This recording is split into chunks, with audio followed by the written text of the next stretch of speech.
আজকে আপনাদেরকে দুটো ব্রত বলবো। এই দুটো ব্রত যদি বছরে করতে পারেন তাহলে জীবন থেকে অনেক বাধা বিঘ্ন বিপত্তি দূর হবে। আমি শুধু দুটো ব্রতর নাম বলবো, কিভাবে পালন করবেন সেটা জানার জন্য আপনাকে ব্যক্তিগতভাবে আপনাকে কনসালটেশন নিয়ে দেখাতে হবে। দুটো ব্রত, প্রথম যে ব্রত সেটা হচ্ছে শ্রাবণ মাসের ব্রত, বাংলা শ্রাবণ মাস। শ্রাবণ মাসের ব্রত অনেকেই করেন, কিন্তু কিছু পদ্ধতি আছে এবং তার সাথে শ্রাবণ মাসের ব্রত করার সঙ্গে কিছু টোটকা করতে হয়। সেটা আপনার জন্মছক বা হাত দেখেই সেই টোটকা আপনাকে দেয়া হবে।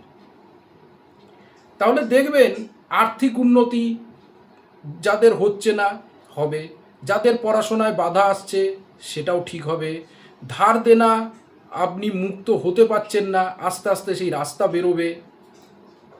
এবং তার সাথে আরেকটা ব্রত বলবো, সেটা হলো একদিনই করতে হবে, সেটা হলো কৌশিকী অমাবস্যার ব্রত।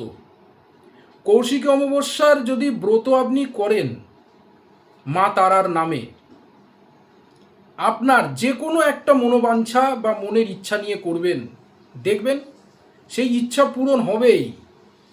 বহুদিন ধরে চেষ্টা করছেন এমন কোনো কাজ, সেই ইচ্ছাটা আপনার পূরণ হচ্ছে না, একটুর জন্য হচ্ছে না। কিভাবে পালন করবেন? পালন তো সবাই করছে, কিন্তু ওই পালন করার সঙ্গে কিছু গ্রহ প্রতিকার আছে, সেগুলো করতে হয় সেই দিন, ওই সময়, ওই মুহূর্তে।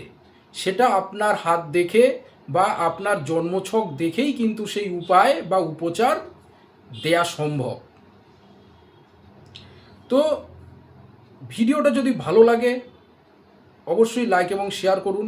যারা কনসালটেন্সি নিতে চাইছেন অবশ্যই আপনারা আমার সাথে কন্ট্যাক্ট করতে পারেন। আজ অবধি, ধন্যবাদ।